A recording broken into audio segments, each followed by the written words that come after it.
So this is the most interesting thing about use. और as a react developer तुमको ये जो patterns मैं अभी बताऊंगा ये सब पता होने चाहिए। These are necessary to know how use is working. अभी तक हमने जितना भी पढ़ा है that is not enough to understand how use is working. Once we see these patterns then we might understand how use is working, और तब हम यूज का फुल पोटेंशियल यूज कर पाएंगे। ओके, सो लेट्स सी कि वो क्या patterns हैं। जो पहला पैटर्न है वो है using promise on component. This is clearly no.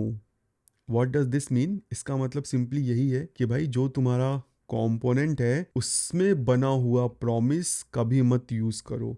अगर मेरे पास कुछ ऐसा कोड है, function fetch data return fetch, मैं फैच कॉपी कर ले आता हूँ यहाँ से। अगर तुम्हारे पास तुम्हारे कंपोनेंट में ऐसा कोड है, तुम फंक्शन के अंदर ही प्रॉमिस क्रिएट कर रहे हो और वो कंपोनेंट के अंदर है, और इस फंक्शन का यूज़ करके तुम यूज़ को यूज़ कर रहे हो, then you are using use in a wrong manner. See, मेरा कंसोल अभी रोने लगा, इनिशलाइजिंग स्टेट। अगर मैं नेटवर्क में जाऊँगा तब तो नेटवर्क तो मेरा और ख़राब पड़ा हुआ है। Okay, so never pass a promise that is created inside your component and that is not cached.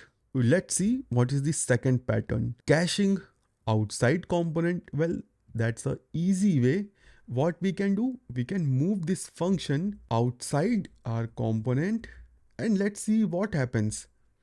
Well, मैंने कोड को सेव किया है, बट अभी भी मेरा नेटवर्क रुक ही नहीं रहा, एपीआई कॉल लगे जा रही है।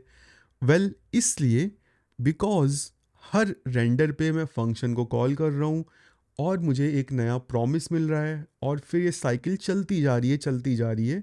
How can I stop it? Well, I have to create a variable cached promise, और मुझे इस फेच डेटा को कॉल करना पड़ेगा सो दैट प्रॉमिस क्रिएट हो जाए, और I have to use this cached promise. Let's do a refresh and here is our data. Okay, so this is another pattern जो हम फॉलो कर सकते हैं to cache our promise. Another pattern is to cache our promise in parent component. जो another pattern है basically उसमें हम promise को पेरेंट कंपोनेंट में कैश करके रख सकते हैं, क्योंकि सी चाइल्ड कंपोनेंट तो बार बार रेंडर होगा बट पेरेंट रेंडर नहीं होगा। तो अगर मैं सिंपली बेसिकली जो प्रॉमिस क्रिएशन का जो लॉजिक है मेरा, this one, let's copy this fake feature in app component, और यहाँ पर मैं इस प्रॉमिस को क्रिएट करूँ inside this function const pr fetch, and let's pass this promise data promise and let's use it. Where is this component? And let's pass this data promise from prop and let's comment it out. Let's do a refresh, loading, and our data is here. So this is another pattern. ये जो भी pattern मैंने तुमको बताए हैं these are, I will say, not scalable. अब ऐसा क्यों? Well, let's do one thing. अगर मैं अपने ऐप कंपोनेंट में से इस टू डू कंपोनेंट को हटा देता हूँ और फिर से रिफ्रेश करता हूँ तो सी, एपीआई कॉल फिर भी लग रही है, प्रोडक्ट की एपीआई कॉल जा रही है यहाँ पे। सी, ऐसा इसलिए क्योंकि जैसे ही मैंने अपने इस फेक फीचर को कॉल किया इमीडिएटली प्रॉमिस क्रिएट हुआ, एपीआई कॉल लग गई। So that's not what I want. मैं प्रॉमिस को तभी किक इन करना चाहता हूँ जब मैं चाहता हूँ। अगर मैं इस तरीके को छोड़ भी दूँ, यहाँ से मैं इस कोड को हटा देता हूँ, इस प्रॉमिस टू डू कॉम्पोनेंट को वापस अनकॉमेंट करता हूँ, हमने यहाँ से टू डू कॉम्पोनेंट से प्रॉप्स हटा दिए, and let's remove first all unnecessary code so that हम बस रेलिवेंट कोड ही देखें। Let's remove this, let's remove this, let's remove this. We have this data promise जो हम फेक फीचर से क्रिएट कर रहे हैं, एंड अभी यहाँ पे मेरे पास कोई भी यूज़ नहीं है, मैं इस डेटा प्रॉमिस को कहीं यूज़ नहीं कर रहा हूँ।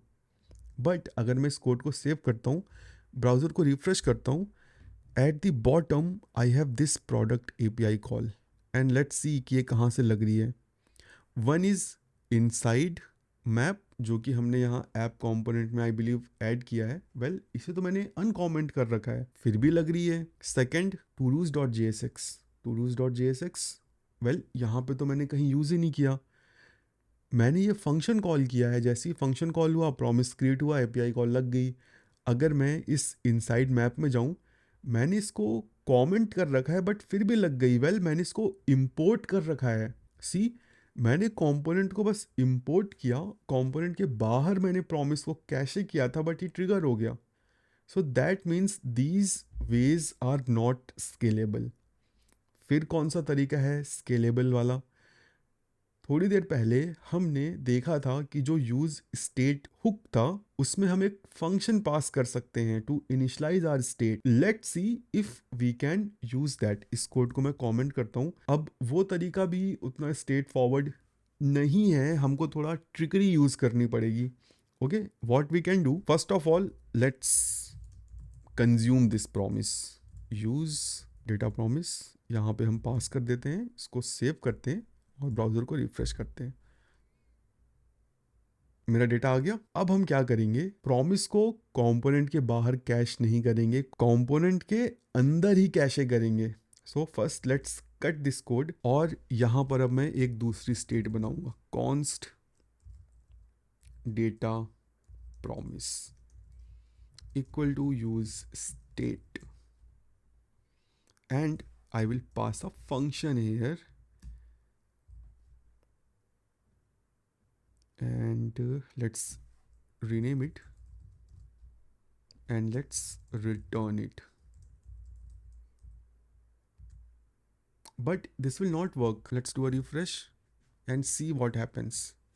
मेरे प्रोडक्ट्स की मल्टीपल कॉल्स जा रही हैं क्योंकि हमने ये भी देखा था कि यूज स्टेट्स की कॉल को रीसेट कर देता है. तो हर बार एक नया प्रॉमिस वेरिएबल बन रहा है जो इस डेटा प्रॉमिस में साइन हो रहा है. इसको मैं कैसे रिजॉल्व करूं? इसको रिजॉल्व करने का एक तरीका है कि मैं अपने कंपोनेंट के बाहर एक वेरिएबल बना लूं. Let some promise equal to empty string. अब मैं क्या करूंगा, एक चेक लगाऊंगा इस प्रॉमिस को रिटर्न करने से पहले. See what I will do.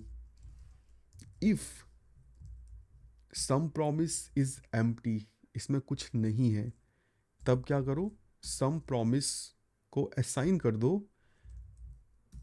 Fake feature जो भी प्रॉमिस रिटर्न कर रहा है और then simply return some promise. Let's save this code, let's do a refresh and let's fix this error. This error says an unsupported type was pass to use. ऐसा इसलिए क्योंकि मैंने यहाँ पे कंडीशन गलत लगा दी, यहाँ पे नॉट आएगा. Let's do a refresh, loading, and boom, here is our data.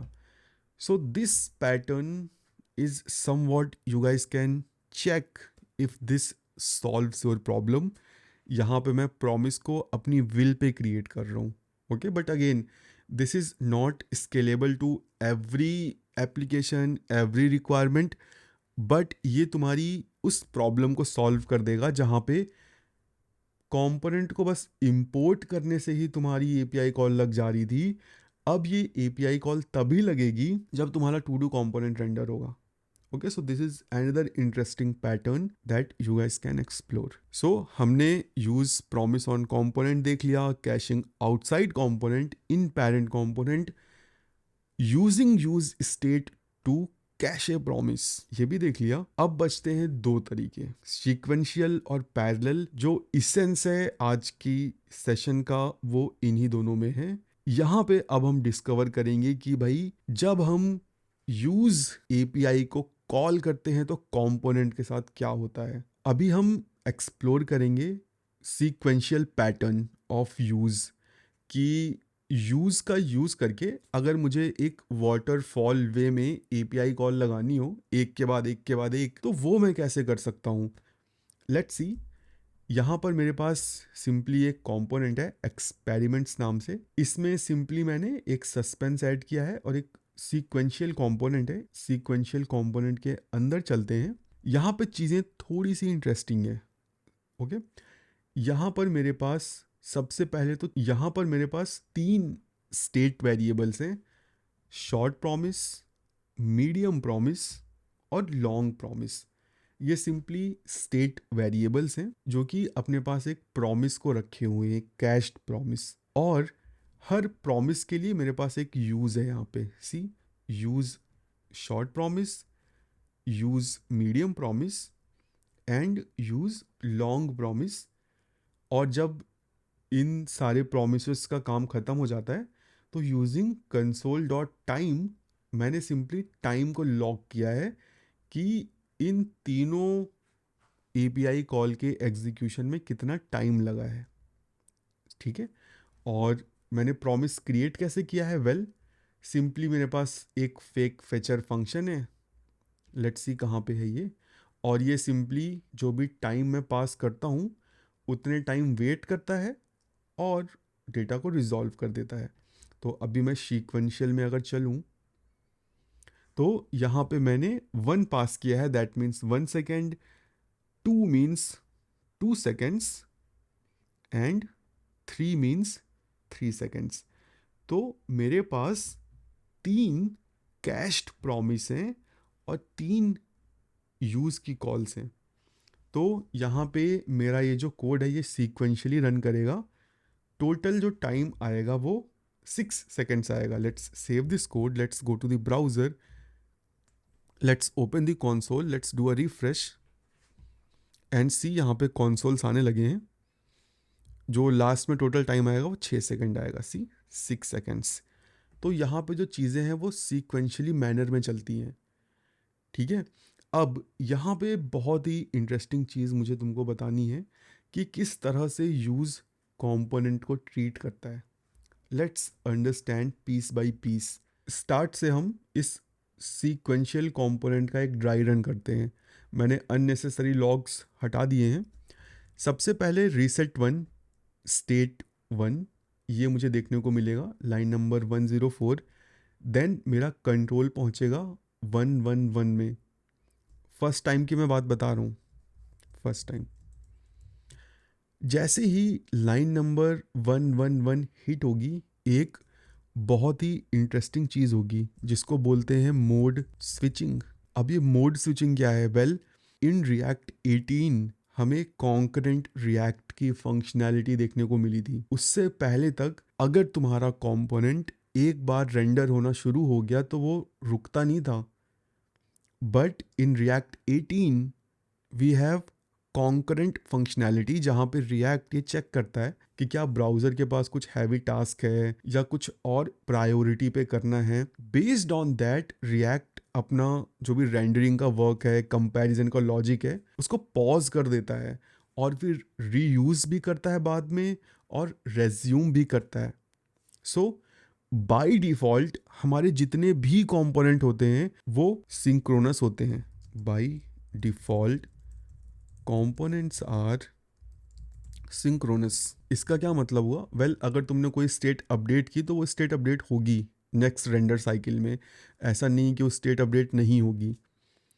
अब तुम एक कंपोनेंट को एसिंक बना सकते हो by using start transition, deferred value. ये सब हुक्स हैं, इनके ऊपर मैंने कई वीडियोस बनाए हैं बहुत डिटेल में। ये बेसिकली स्टेट अपडेट को, इनका यूज़ करके तुम स्टेट अपडेट की प्रायोरिटी को कम कर सकते हो। तो जब तुम इन हुक्स का यूज़ करते हो तुम बेसिकली अपने कंपोनेंट को एसिंक मोड में स्विच कर देते हो कि भाई अब इस कंपोनेंट में कुछ स्टेट अपडेट्स ऐसी हैं जो मुझे बाद में चाहिए। तो रिएक्ट उन स्टेट अपडेट्स का जो लॉजिक है वो उनको डिफर कर देता है। ओके, सो ये कंपोनेंट्स के 2 मोड होते हैं, सिंक्रोनस और एसिंक्रोनस। जब तुम यूज का यूज करते हो, रिएक्ट फर्स्ट टाइम इसको हिट करता है तो रिएक्ट मोड की स्विचिंग करता है, और जब मोड की स्विचिंग होती है तो सब कुछ डिस्ट्रॉय हो जाता है। Mode switching, use first time React sees it, and in mode switching everything is destroyed, even the created promise. Okay, so जो ये प्रॉमिस मैंने यहाँ पे पास किया है ये भी डिस्ट्रॉय हो जाता है। ओके, और फिर से कंपोनेंट रेंडर होना शुरू होता है। तो जब ऐसा होगा तो मुझे फिर से रीसेट स्टेट का कंसोल देखने को मिलेगा, और जब ये यूज़ को फिर से हिट करेगा इस टाइम पे रिएक्ट नोज कि भाई ये एसिंक मोड है, मुझको अब पूरा चीज़ डिस्ट्रॉय नहीं करनी है, let's pause and let's wait to resolve this promise. जैसे ही लाइन नंबर 111 वाला प्रॉमिस रिजॉल्व हो जाएगा, React will rerender again, reset state 1 देखने को मिलेगी, फिर से प्रॉमिस क्रिएट होने की कोशिश करेगा, बट गेस व्हाट, इस बार प्रॉमिस रिजॉल्व हो चुका है।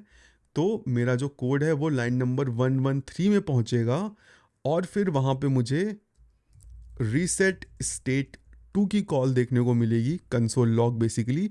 और फिर लाइन नंबर 121 में जैसे ही यूज हिट होगा, फिर से रिएक्ट सस्पेंड हो जाएगा। एसिंक मोड है तो सब कुछ डिस्ट्रॉय नहीं करेगा, बट वो वेट करेगा लाइन नंबर 121 मीडियम प्रॉमिस के रिजॉल्व होने का। जैसे ही मीडियम प्रॉमिस रिजॉल्व हो जाएगा, React will rerender again from scratch, तो मुझे फिर से रीसेट 1-2 देखने को मिलेगा और फिर मुझे रीसेट 3 देखने को मिलेगा। और फिर रीसेट 3 के बाद क्या होगा, अगेन लॉन्ग टेस्ट वाला यूज ट्रिगर होगा, वो फिर से पॉज हो जाएगा और जब वो रिजॉल्व होगा तो फिर से सब कुछ स्टार्ट से शुरू होगा और फिर से मुझे देखने को यहाँ पे मिलेगा, ये दिस इज 3, ओके। फिर से मुझे यहाँ पे देखने को मिलेगा 1 2 3 एंड अब जाके मेरा ये सीक्वेंशियल एंड्स आएगा। यहाँ पे हमने ड्राई रन किया था, अब ब्राउजर में चलते हैं, let's do a refresh, let's wait and will match the logs. शुरू करते हैं, ठीक है गाइस। सीक्वेंशियल कंपोनेंट है, सबसे पहले रीसेट 1 देखने को मिला, यस भाई रीसेट 1 देखने को मिला मेरे ड्राई रन में भी, यहाँ पर भी। जैसे ही यूज फर्स्ट टाइम आया, रिएक्ट ने मोड स्विच किया, जो भी ऊपर की चीज़ें थी सब डिस्ट्रॉय कर दी और एक इनिशियल पॉइंट फिर से स्टार्ट किया, तो उसको फिर से रीसेट 1 देखने को मिला, सी मेरा ये वाला जो था, और सी यहाँ पे अगेन मुझे रीसेट 1 देखने को मिला है। और फिर जैसे ही यूज आया, रिएक्ट ने क्या किया, कंपोनेंट को सस्पेंड किया, वेट किया प्रॉमिस के रिजॉल्व होने का। जैसे ही प्रॉमिस रिजॉल्व हुआ, फिर से री-रेंडर किया और फिर से उसको रीसेट 1 दिखा और फिर से उसको रीसेट 1 दिखा, सी यहाँ पे ये। और फिर रीसेट 2 की बारी आई, रीसेट 2 की बारी आई भाई, फिर से यूज दिखा, फिर से कंपोनेंट सस्पेंड हुआ और फिर से स्टार्ट हुआ, तो 1 2 3 एंड 1 2, ये वाला 1 2 सी, एंड उसके बाद 1 2 3 1 2 3 और फिर 1 2 3 और सीक्वेंशियल एंड्स। तो this is the flow how use works.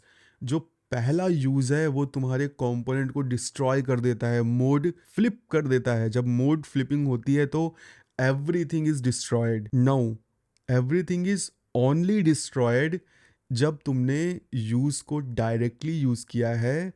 जब तुमने यूज को इफ के अंदर डाला तो सब कुछ डिस्ट्रॉय नहीं होगा, तब मोड फ्लिप नहीं होगा। तब रिएक्ट को पहले से ही पता है भाई कंपोनेंट यूआई पे दिख चुका है, I can not destroy everything, let's silently switch into async mode. So जो हमने ऊपर थोड़ी देर पहले एक्सप्लोर किया था ट्रैप्स में, जब मैंने तुमको बताया था स्टेट्स विल नॉट रीसेट जब तुम यूज को इफ के अंदर यूज करोगे, so that's the reason React वहाँ पे मोड फ्लिपिंग साइलेंटली करता है। और जो स्टेट रीसेट यहाँ पे होती हैं वो इसी वजह से हो जाती हैं कि 2 रीजन की वजह से। पहला reason mode flipping, second reason promise जब रिजॉल्व होता है तो सब कुछ री इनिशलाइज होता है। तो this is a interesting pattern जो तुमको थोड़ा और एक्सप्लोर करना चाहिए। यहाँ पे जो चीज़ें थी वो सीक्वेंशियली रन कर रही थी, but what if I want parallel execution. भाई मैं नहीं चाहता कि मैं 6 सेकंड तक वेट करूं, मैं 3 सेकंड में काम चाहता हूं, like just like promise dot all. तो how can we do that? Well let's see parallel execution now. So मैं इस सीक्वेंशियल को पैरेलल में कन्वर्ट कर देता हूं and let's do a refresh. और अभी देखते हैं कि यहाँ पे मुझे क्या देखने को मिलता है। पैरेलल एंड्स, और यहाँ पे जो टाइम लगा वो लगा 3 ms का। And now let's see the code. So here is my parallel code. यहाँ पे बस मैंने थोड़ी सी रीस्ट्रक्चरिंग की है। यहाँ पर मैंने प्रोमिसेस को पहले क्रिएट कर लिया है और इनको कंज्यूम मैं एक साथ कर रहा हूँ। तो अगर तुम अपनी यूज़ की कॉल्स को एक साथ रखोगे तो रिएक्ट उनको बैच कर लेगा, उनको एक सिंगल यूनिट की तरह प्रोसेस करेगा, पैरेलली एग्जीक्यूट करेगा, सीक्वेंशियली एग्जीक्यूट नहीं करेगा। अगर तुमको पैरेलल बिहेवियर चाहिए तो तुम इस तरह से यूज को कंज्यूम करो, अगर तुमको सीक्वेंशियली चाहिए तो इनके बीच में तुम यूज स्टेट कॉल्स को इंजेक्ट कर दो। ओके, अब यूज स्टेट कॉल्स को इंजेक्ट करने से बिहेवियर क्यों बदल जाता है वो मैं 2 मिनट बाद बताऊंगा। सीक्वेंशियल अगर तुमको चाहिए तो डिफरेंट यूज कॉल्स के बीच में स्टेट को इंट्रोड्यूस कर दो, और अगर पैरेलल चाहिए तो भाई एक साथ मार दो। रिएक्ट स्कैन करके सीधे चेक कर लेगा कि और कोई पेंडिंग कॉल है क्या, और उनको बैच कर देगा। Okay, so this is one interesting thing जो तुम कर सकते हो। So this is one pattern जहाँ पे तुम APIs को पैरेलली एग्जीक्यूट कर सकते हो, और there are few other ways जिनका यूज़ करके तुम इस कोड को थोड़े अच्छे से री आर्किटेक्ट कर सकते हो। Basically you can have a parent component जहाँ पे तुमने प्रॉमिस को डिफाइन किया है, और फिर उन प्रॉमिस को तुमने अपने कंपोनेंट में वाया प्रॉप पास कर दिया like this. Okay, so let's see this example. Simply जो मेरा कंपोनेंट है experiments, I can use this parallel with hosting, और अपने इस कंपोनेंट में मैं इन प्रोमिसेस को क्रिएट करूँगा। एंड लेट्स सी क्या क्या प्रॉप्स हैं।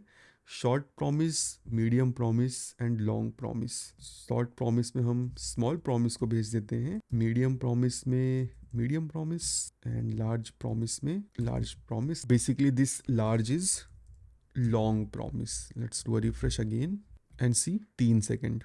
ओके, और यहाँ पर जो टोटल है वो 6 है। 1 is 1, 2 is 2, 3 is 3, 3 to 1, 6 seconds, but ये 3 सेकेंड में आ गया। तो you can simply pass it like this also, but here is a catch. अगर तुम कोशिश करो कि तुम promise.all का यूज़ कर लो अपने यूज स्टेट कॉल में प्रोमिसेस को कैशे करने के लिए, so this will not work.